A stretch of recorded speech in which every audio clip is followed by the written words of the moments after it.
മിസ്രിലെ രാജാത്തിയായ മഹദി സുലൈഖ ബീവി നിലാവ് തോൽക്കുന്ന യൂസുഫ് നബിയെ പ്രണയിച്ച അതിസുന്ദരമായ കഥ.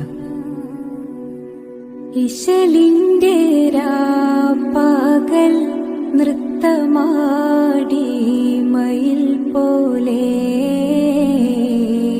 ഹൃത്തില്ല നൂരാഗ രാഗം പാടി കുയിൽ പോലെ മിസ്രിലെ രാജൻ അസീസിന്ദാരംബ സൗജത്ത് മിന്നിത്തിളങ്ങി വിളങ്ങും സീനത്തൊളി രാജാത്തി ഇഷ്ക കടൽ